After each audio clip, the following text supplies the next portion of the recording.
Oh my gosh, I've just arrived in Orillia. It's the gateway to Ontario cottage country, just 2-hour drive north of Toronto, and we are going to spend a weekend getaway enjoying all the best things to do in Orillia, from gorgeous Scandinavian spas to fancy restaurants, beautiful cider houses and breweries. Follow along and we'll take a tour of Orillia Lake Country.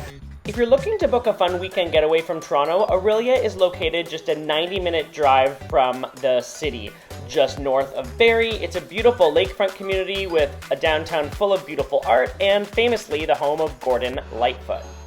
If you're going to be staying for a weekend, we suggest booking the Fairfield Inn Orillia. It's one of the nicest hotels in the city. I'm going to give you a quick tour of the executive suite. You can see it has a lovely bathroom, as well as a mini fridge, coffee station, and microwave, a big comfy king-size bed, workstation, and this couch on the right actually folds out into a pull-out couch, so it's great for families traveling with kids. Beautiful view at sunset over the lake there. There's also a really impressive gym. You've got free weights, elliptical machines, treadmills, as well as a bench press, and lots of views over the beautiful indoor pool, so all year round you can enjoy a splash. The highlight of the Fairfield Inn Orillia is its complimentary breakfast. They have an indoor dining room as well as this beautiful outdoor patio that you can sit to enjoy your breakfast. It includes classic pastries, fruit, yogurt, juices, cereals, as well as bacon, ham, omelets, scrambled eggs, and a waffle and pancake station. If you're planning a romantic getaway to Orillia, head to Vetta Nordic Spa. This is one of Ontario's most fabulous Nordic spa facilities. When you walk in, you'll see a really beautiful retail shop. This is the area where people relax and wait before heading into their treatment. So if you're looking for any body work, you can enjoy a really relaxing couples treatment for a beautiful massage before heading outside to explore the beautiful Finnish style pools, hot tubs, relaxation areas. So you'll see that there's lots of lounge chairs and several of these fires that blaze throughout the day. The spa is of course open year-round. We visited in the summer, but you can imagine coming here in the winter when it's snowing is such a vibe.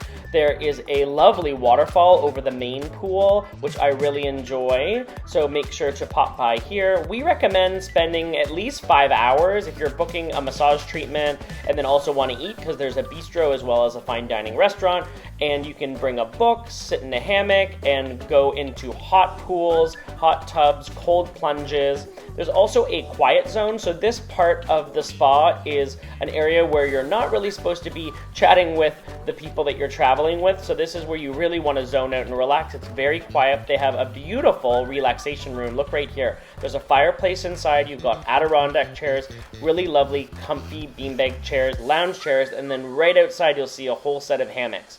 Talk about rest and relaxation. This is a cold plunge, which is absolutely frigid, and then it turns out onto a hot pool. Throughout the gardens, there's also lounge chairs to relax in the sun or the shade, and this is the hottest tub of them all. Really nice and warm, great for soothing your muscles.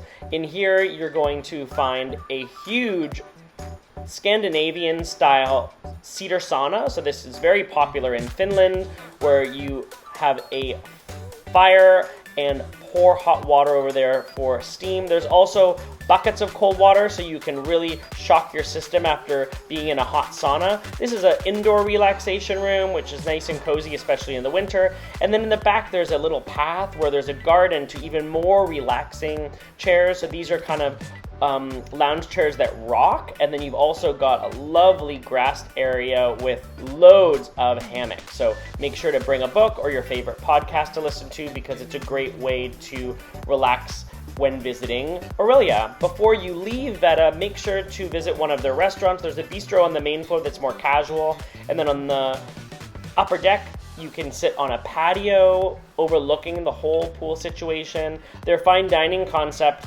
is Finnish cuisine, so they have a cinnamon bun. We had this lovely creamy salmon soup, as well as a beautiful breakfast plate, and they also served us a waffle topped with mushrooms and a lovely cream sauce with roasted chicken, as well as these crispy potatoes for dipping. And this chowder, if you love seafood, you're gonna love the finished food at Vetta.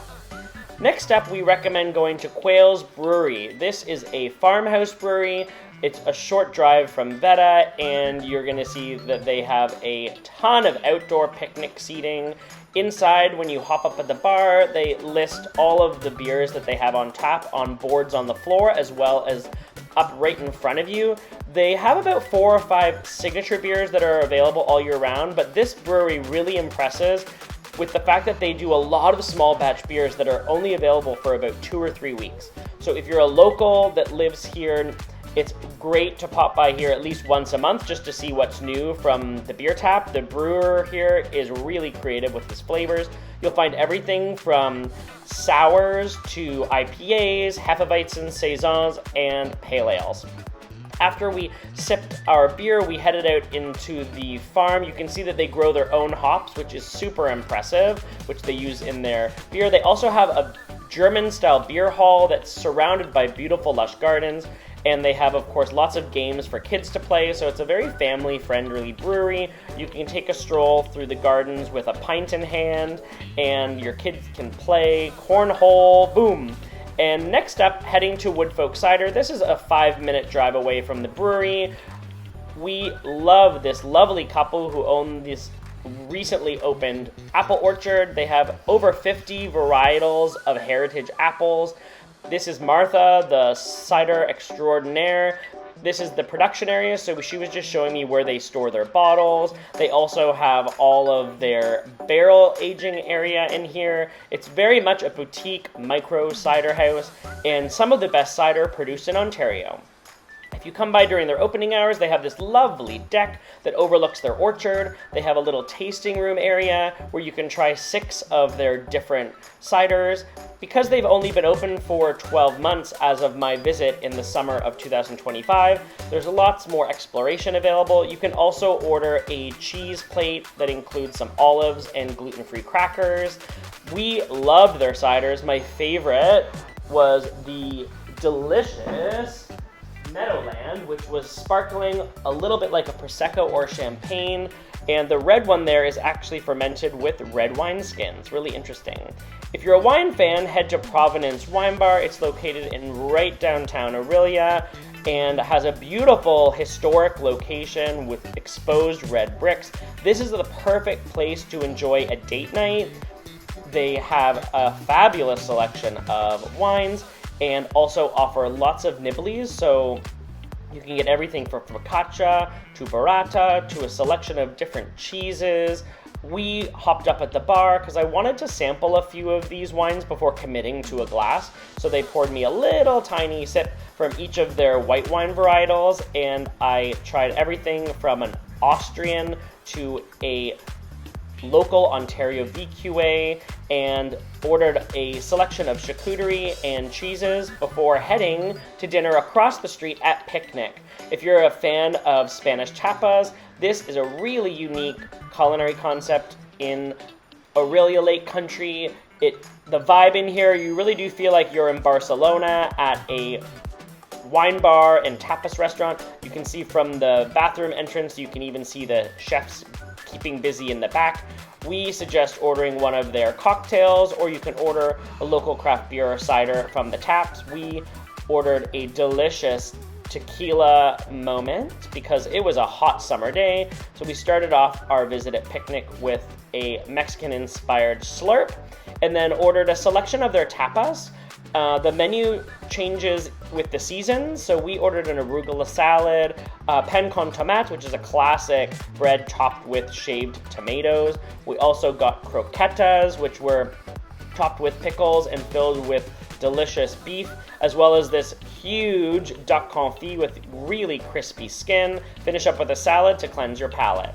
In the evening, if you want to travel back in time, head to Orillia Bowl. I had not gone bowling in ages, but when you step inside, it just really feels like I'm back in the 90s. On the weekends, they do the neon glow-in-the-dark bowling. VJ and I had not gone bowling for ages, so it was fun just to throw those balls and see who would win. You can also order snacks, so this is a great evening activity in Orillia, especially if you're visiting in the winter or if it's a rainy day. It's something you can do indoors, especially fun with kids. The Lone Wolf Cafe is Orillia's most popular coffee shop. They have an incredible selection of espresso products, and in the front you'll see that they have a really awesome outdoor patio. Inside, the space is filled with beautiful artwork. We've got wood paneling and even a disco ball over top. As we approach the barista, you're going to see that we can look down at their menu. They have some really interesting specialty drinks that include matcha. These two panels here showcase what 2 espresso beans they're offering that day. So you can actually, when you order a latte or cappuccino, you can specifically ask for a bold or a lighter roast. Scoop some sugar in there, spin it around. We ordered a latte and cappuccino and then grabbed it to go cups and then walked just about 5 minutes north to Orillia's Saturday Farmers Market. If you're visiting on the weekends, the Farmers Market is located in the parking lot in front of the public library, and you'll find a selection of local makers as well as farmers. And here we have a woman plucking some carrots. We were here in July in the height of strawberry season, so we really enjoyed trying out some of those berries. One of the farmers sells tons of meats and cheeses, but you'll also find plenty of beautiful produce like cherries and asparagus. And also they have a local band and live music that entertains you throughout your shop. Fare is Orillia's most popular brunch restaurant. They also have a fabulous patio, and I dare say that they have one of the best restaurant views in town because you can look right out onto the lake. We ordered a classic mimosa and Caesar with their signature pancakes, which are filled with apples and cinnamon, as well as a delicious Eggs Benedict situation that came paired with a healthy, crunchy salad. Just look at that egg ooze. After you finish brunch at Fare, head directly across the street to check out the LeCock Museum. This was the lakeside retreat of Stephen Butler Leacock, one of Canada's most beloved humorists and academics. The house, designed by Wright and Noxon and built in 1928, overlooks the old Brewery Bay, where Leacock composed many of his works, including Sunshine Sketches of a Little Town, which was inspired by Orillia. It was converted to the Stephen Leacock Museum in 1958 and gained the status of National Historic Site of Canada in 1992. The museum holds the world's largest archival collection of Leacock's manuscripts, spanning personal letters to the first editions of Sunshine Sketches, Literary Lapses, and more. In summer 2025, a special exhibit, 100 Years of the Great Gatsby, featured a handwritten letter from F. Scott Fitzgerald to Leacock, celebrating the centenary of Fitzgerald's novel. Skipping through the interior of the museum allows you to really see what life would have been like in Ontario cottage country at this time. You'll find old bathtubs and sinks, learning all about how they schlepped water up here when there wasn't any proper plumbing. And then you can also see the kitchen and the dining room and the piano that they would have played on. Outside, make sure to pop by the boathouse. You'll see that the crystal clear waters allow you to look right down below. Skip through the Peter Street Art District and you'll find the Aurelia Museum of Art and History, which is housed in the former Sir Sam Steele Memorial Building, which was built in 1894. In Richardson Romanesque style by Thomas Fuller, it originally served as Orillia's post office and customs house. The iconic clock tower was added later in 1914. During our visit, we got really lucky because they had 4 exhibits going on, including a Gordon Lightfoot retrospective, who is the city's most famous resident. They also had this exhibit, which showcased artworks from female identifying artists, everything from beautiful sculptures to paintings, tapestries. There was also a great selection of modern art like this piece of wood and this tea set inspired by women's fertility. If you're a lover of waterfronts, Port of Orillia is the perfect place to start. They've got all these sailboats with the sails made with beautiful paintings, and you'll find a gorgeous boardwalk with lots of boat slips. You can just sit on a picnic table or bench and watch as boats come in and out, or go for a nice sunny stroll. There's also kayaks and sailboats, and if you love dogs, I just really enjoyed watching all of the canines running around with their owners. Couchiching Beach is located right beside the Port of Orillia. This is a public beach, so it's free to visit. You'll see lots of families here in the summer. Bring an umbrella and a chair, your swimsuit. You'll see there's lifeguards here as well, and places for kids to play, so it's a great spot to visit for families. Bass Lake Provincial Park is the most popular provincial park in the Orillia region. We recommend getting a day pass here, but you can also camp. There's lots of camping opportunities if you want to do a sleepover here. The shop allows you to rent kayaks and canoes for the day. You can book them for 2 to 4 hour periods. Some people who are really adventurous will paddle across the lake, which can take about 3 hours. We just wanted to go out for a little spin before heading back to the beach, lying down and relaxing for a tan in the sun, and heading into the lake to go for a swim. It was really refreshing. You can see that the water is quite shallow, so it's perfect for kids. The Hog and Penny is a new British-style gastropub. Everything is teleporting you to Scotland, England, Ireland, and Wales. The menu offers classics like fish and chips and Scotch eggs. We came here for a pre-dinner cocktail. Of course, we wanted to try something British to keep up with the restaurant theme, so we got some thirst-quenching Pimm's cups with fresh strawberries, mint, and cucumber, which is a perfect idea if it's a hot July day like when we were visiting. And also ordered an Eton Mess. This classic British dessert features vanilla custard, whipping cream, strawberries, and crunchy meringue. The Common Stove is where we headed for dinner. This is by far the best fine dining restaurant in Orillia. When we were visiting, several locals were celebrating birthdays and anniversaries. We saw lots of parties happening here. The bar serves up craft cocktails and fine wine, and we recommend if you're eating maybe just for dinner for two to ask for the chef's table. You can sit right in front of the fireplace. The chef here was showing me his fridge where they have excellent meat cuts. The Common Stove has a common stove. You can see that they use actual firewood and heat all of the vegetables and meats. They even do seafood dishes, like you can get a fire-roasted fish fillet. And as you're sitting at the chef's table, it's really fun to see as all the different dishes come out of the kitchen and are ready to be plucked by the servers. We ordered 2 cocktails while we were waiting for our food, and then paired our dinner with 2 glasses of fine Ontario wine. The highlights here, they do really excellent pastas. Of course, we ordered their nudie, which was paired with a spring flavor. The burrata was also really seasonal with strawberry rhubarb compo, as well as a savory side of homemade pesto.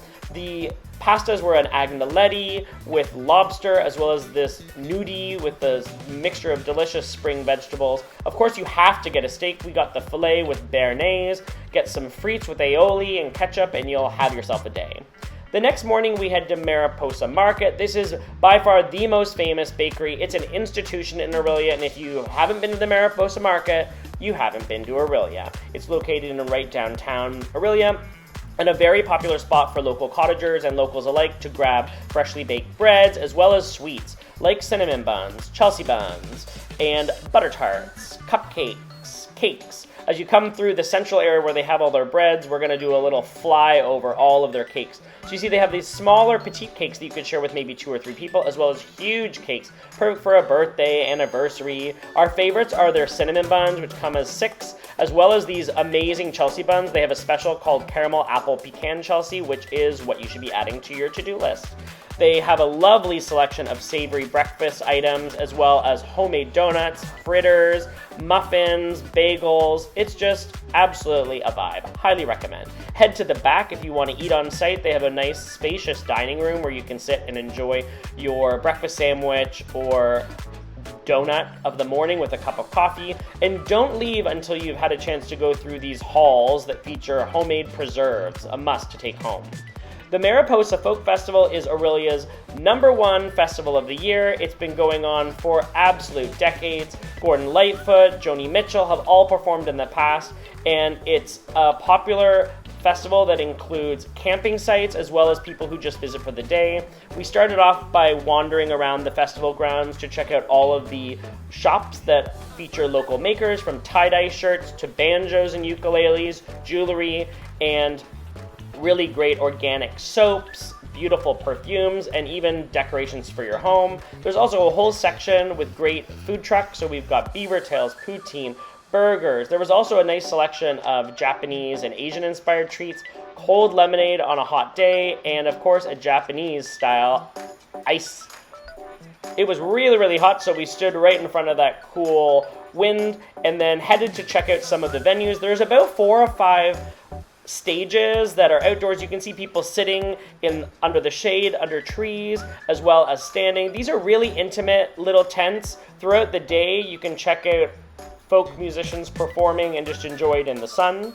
In the evening, everyone gathers around the main stage. You can see almost everyone has these foldable chairs, but at the very front of the stage, it's a dancing, standing only area.